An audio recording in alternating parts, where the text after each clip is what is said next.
Hello दोस्तों, नमस्कार। मैं अनुराग त्रिपाठी, आपका अपने यूट्यूब चैनल स्पीड स्टडी में स्वागत है। दोस्तों, यह वीडियो सीटेट की तैयारी कर रहे छात्र छात्राओं के लिए बहुत ही महत्वपूर्ण है, जिसमें आज हम सीटेट 2015 जो कि फरवरी माह में आयोजित हुआ था, गणित विषय से पेडागॉजी से संबंधित सभी प्रश्नों को, यानी गणित शिक्षा शास्त्र से संबंधित सभी प्रश्नों को सॉल्व कराएंगे। तो आइए देखते हैं जो है ये सभी प्रश्न जो कि सीटेट 2015 में पूछे गए थे। तो ये सीटेट का जो है पीडीएफ पेपर है। देखिए यहाँ पेडागॉजी कहाँ से पूछे गए हैं। तो यहाँ देखिए 34वें क्वेश्चन से पूछा गया है। 34वें क्वेश्चन से क्या किया गया है, पूछा गया है।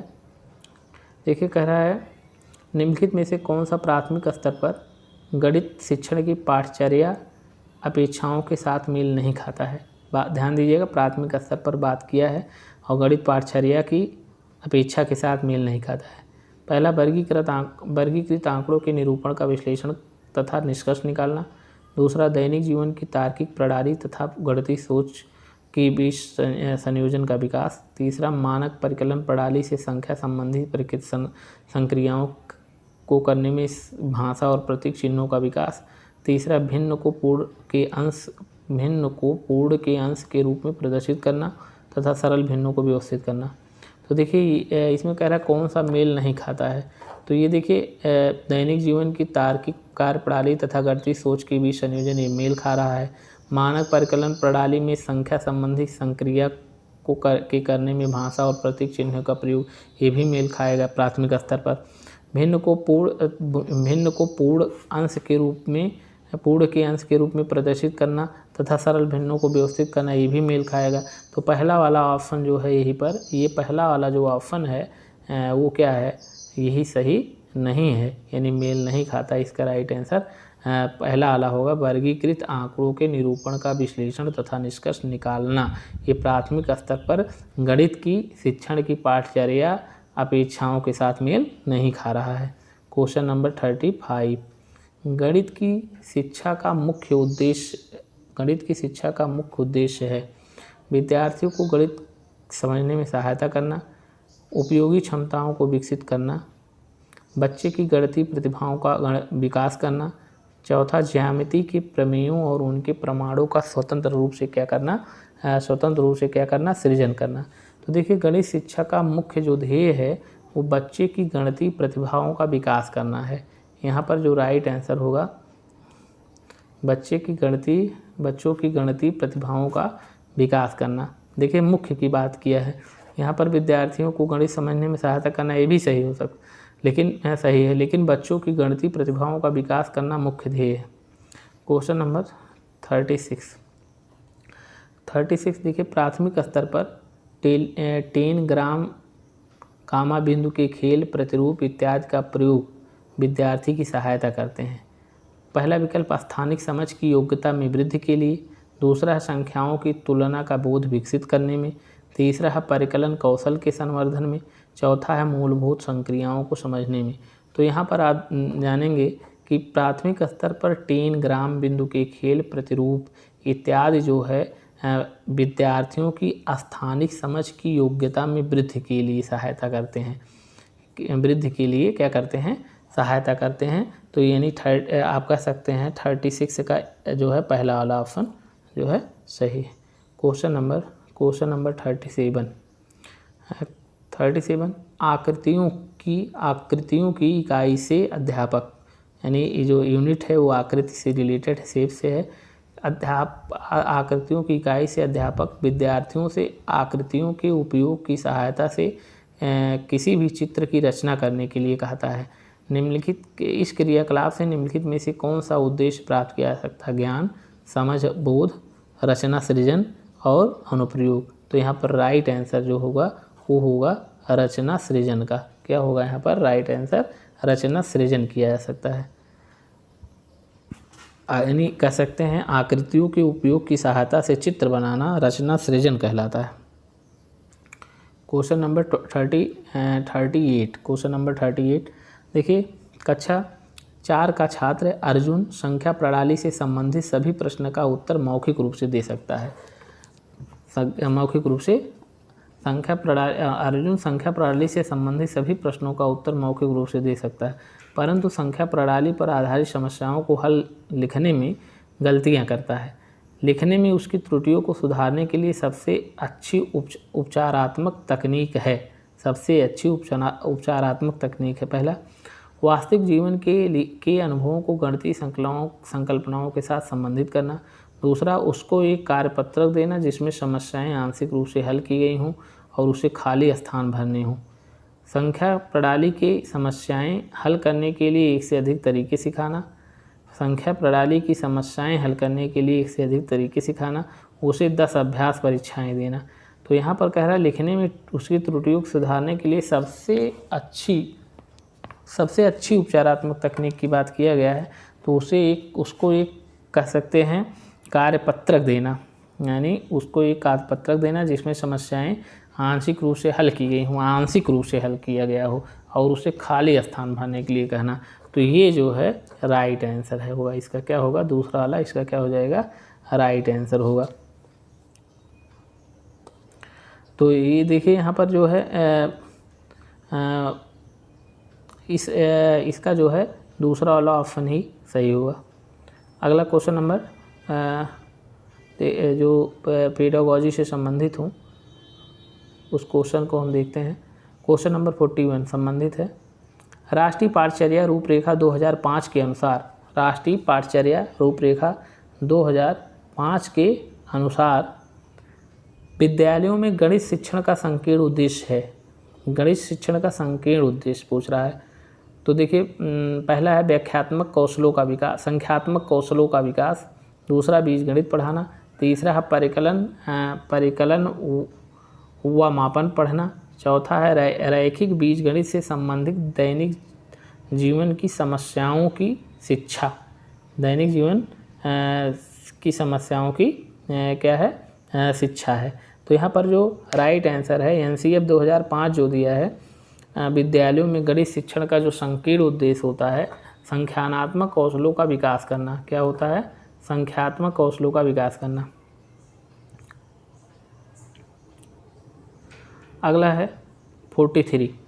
एक बच्चा जिस अवस्था में सभी संख्या संबंधी संक्रियाओं को करने में सक्षम है तथा भिन्नों के संप्रत्यय की व्याख्या करने में सक्षम है, वह अवस्था है। पहला विकल्प है संक्रियात्मक अवस्था। दूसरा, आरंभिक अवस्था। परिमाणात्मक अवस्था। चौथा, विभाजनात्मक अवस्था। तो यहाँ पर जो राइट आंसर है वो किस अवस्था में है? वो संक्रियात्मक अवस्था में है। बच्चा किस अवस्था में है? वो जो है संक्रियात्मक अवस्था में है।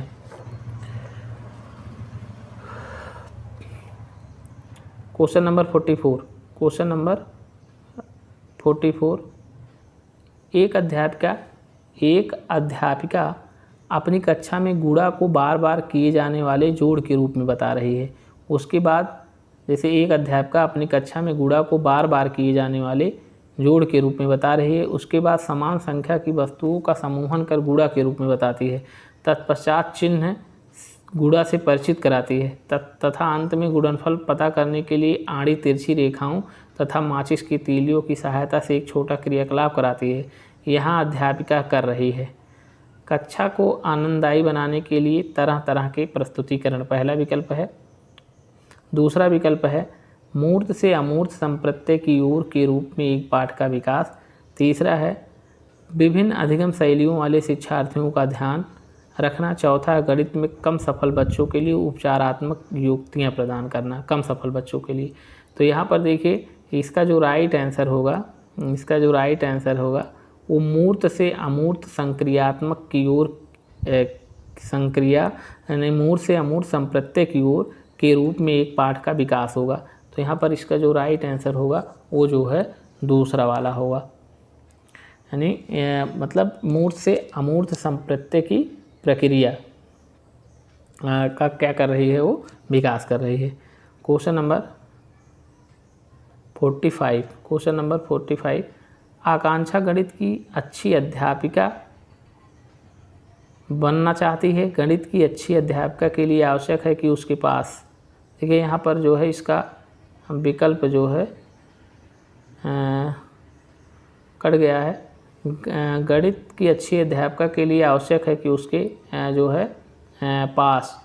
तो यहाँ पर देखिए एक विकल्प तो दिया है गणित विषय वस्तु को वास्तविक जीवन से, लेकिन यहाँ पर और विकल्प नहीं दिए हैं। यहाँ पर जो है पेज स्पष्ट नहीं है। चलिए अगले क्वेश्चन पर चलते हैं। Question number 48। क्वेश्चन नंबर 48 क्या है? कक्षा में गणितीय मनोरंजन 46 है। कक्षा में गणितीय मनोरंजनात्मक क्रियाकलाप तथा चुनौतीपूर्ण ज्यामिति पहेलियाँ संबंधी क्रियाकलाप महत्वपूर्ण हैं, क्योंकि पहला, वे विद्यार्थियों को उनकी गणित की कक्षा की एकरूपता व दैनिक चर्या के कारण होने वाली ऊब से बाहर लाते हैं। दूसरा है, वे प्रतिभाशाली शिक्षार्थियों को उचित अवसर प्रदान करते हैं। तीसरा है, वे प्रत्येक शिक्षार्थी की स्थानिक व विश्लेषणात्मक योग्यता के संवर्धन में सहायक हैं। चौथा है, वे गणित में कम सफल शिक्षार्थियों तथा मंद गति से सीखने वाले शिक्षार्थियों में रुचि उत्पन्न करने में सहायक होते हैं।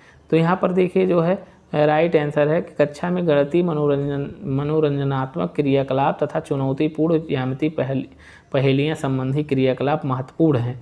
वे जो है कह सकते हैं कि शिक्षार्थी की स्थानिक व विश्लेषणात्मक योग्यता के संवर्धन में क्या हैं? सहायक हैं।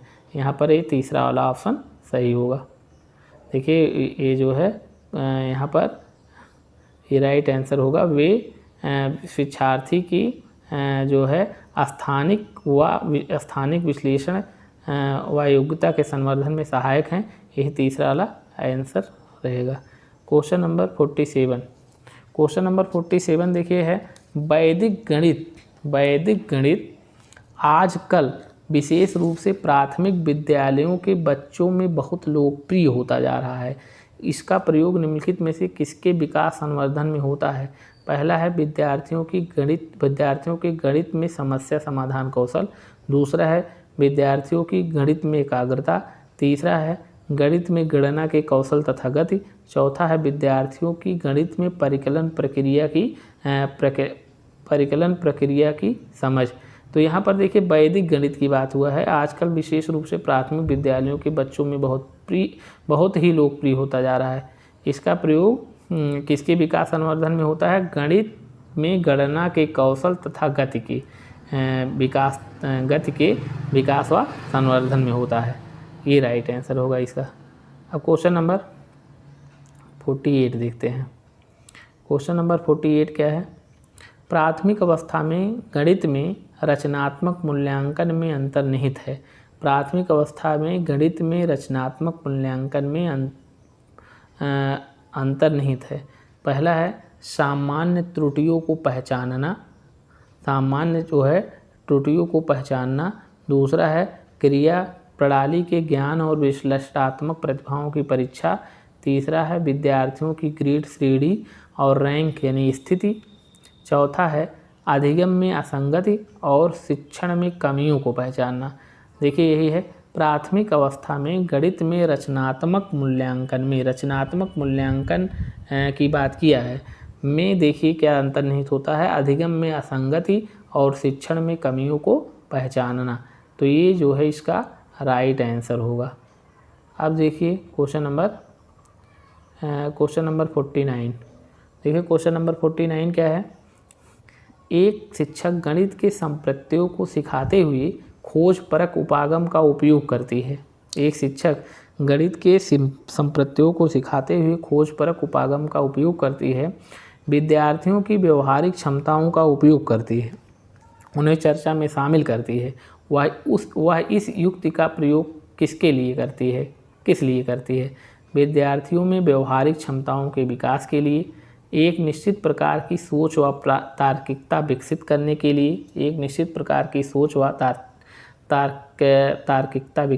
के लिए, गणित शिक्षण के संकीर्ण उद्देश्य की प्राप्ति के लिए, गणित शिक्षण के उच्चतर उद्देश्य की प्राप्ति के लिए।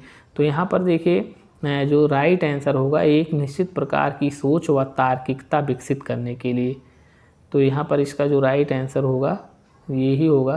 देखिए एक शिक्षक गणित के संप्रत्ययों को सिखाते हुए खोजपरक उपागम का उपयोग करती है, विद्यार्थियों की व्यवहारिक क्षमताओं का उपयोग करती है, और उन्हें चर्चा में शामिल करती है। एक निश्चित प्रकार की सोच व तार्किक जो है विकसित करने के लिए, आप कह सकते हैं तार्किकता जो है विकसित करने के लिए। तो यहाँ पर जो है वो दूसरा वाला ऑप्शन सही है। अब देखिए क्वेश्चन नंबर 50। क्वेश्चन नंबर 50 क्या है?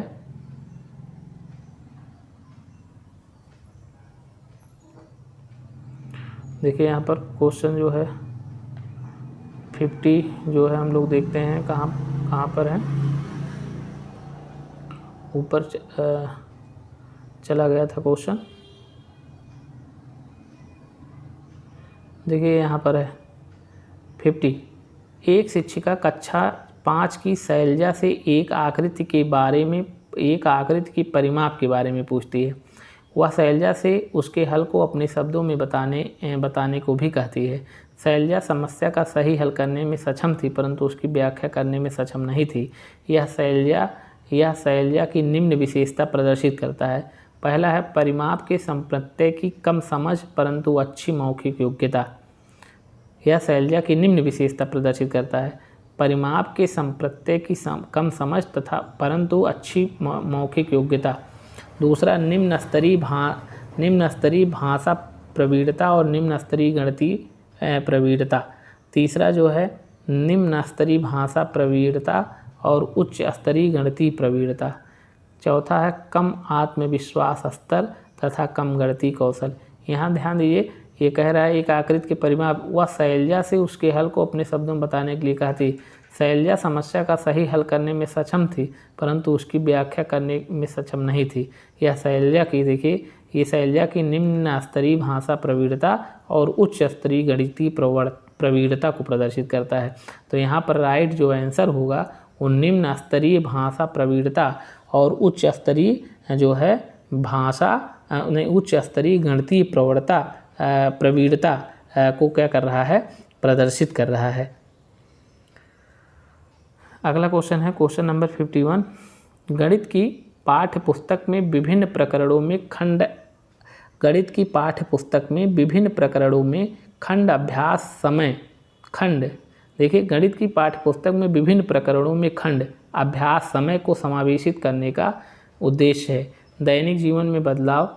दैनिक जीवनचर्या में बदलाव, समय का बेहतर सदुपयोग सुनिश्चित करना, विस्तृत अधिगम अवसर प्रदान करना, विद्यार्थियों को आनंद व मस्ती प्रदान करना। तो यहाँ पर विस्तृत अधिगम अवसर प्रदान करना, यहाँ पर जो राइट इसका आंसर होगा जो है विस्तृत अधिगम अवसर प्रदान करना, तीसरा होगा। यानी गणित की पाठ्यपुस्तक में जो है विभिन्न प्रकरणों में खंड जो अभ्यास समय की समावेशित करने का जो मुख्य उद्देश्य है विस्तृत अधिगम अवसर प्रदान करना। यानी कि उसके द्वारा जो है बच्चे स्वयं जो है घर पर जो है अभ्यास करके अपना अधिगम अवसर प्राप्त कर सकते हैं। अगला है 52। Question number 52। कक्षा 5A के 13 विद्यार्थी तथा कक्षा 5B के 15 विद्यार्थी एक लेखन प्रतियोगिता में हिस्सा लेते हैं। उनके द्वारा अर्जित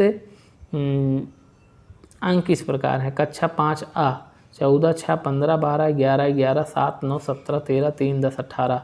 कक्षा 5B 13, 9, 0, 7, 14, 6, 0, 9, 16, 9, 13, 16, 5, 18, 11। दिए गए आंकड़ों से आप क्या निष्कर्ष निकाल सकते हैं? पहला विकल्प कक्षा 5A का प्रदर्शन बेहतर है क्योंकि VA का औसत प्राप्तांक अधिक है। दोनों विभागों का प्रदर्शन समान रहा क्योंकि दोनों विभागों के द्वारा प्राप्त कुल अंक बराबर हैं। तीसरा है दोनों विभागों का प्रदर्शन समान रहा क्योंकि दोनों विभागों के द्वारा प्राप्त अंकों का औसत एक सा है। चौथा है दोनों विभागों का प्रदर्शन समान रहा क्योंकि दोनों विभागों के द्वारा प्राप्त अधिकतम अंकों का मान 18 है। प्राप्त अधिकतम अंकों का जो है मान 18 है। देखिए यहाँ पर जो है उसमें 14 पहले A वाले में 14, 6, 15, 12, 11, 11, 7, 9, 17, 13, 3, 10, 18 ये पाए हैं। बल्कि B वाले में कुछ लोग 0 भी पाए हैं और अधिकांश लोग जो है 10 के नीचे हैं, 9 है, 9 है, 9 है, जो है 6 हैं, तो इस तरीके से 5 भी हैं। तो इस तरीके से हम कह सकते हैं कक्षा आ का प्रदर्शन बेहतर रहा, क्योंकि जो वी आ का औसत प्राप्तांक क्या है, अधिक है। तो इसका जो राइट आंसर हो जाएगा, ये पहला वाला ऑप्शन हो जाएगा। कौन सा ऑप्शन हो जाएगा? पहला वाला ऑप्शन हो जाएगा। तो यहाँ तक जो है ये गणित पेडागॉजी से संबंधित थे, और बाकी जो गणित के हल करने वाले विषय हैं, प्रश्न हैं, उसको हम बाद में व्हाइट बोर्ड पर हल कराएंगे। तो उम्मीद करते हैं समझ में आया होगा। तो आप इसको दोहरा सकते हैं, और समझ में आया हो तो इसको लाइक, सब्सक्राइब, शेयर ज़रूर करें। धन्यवाद।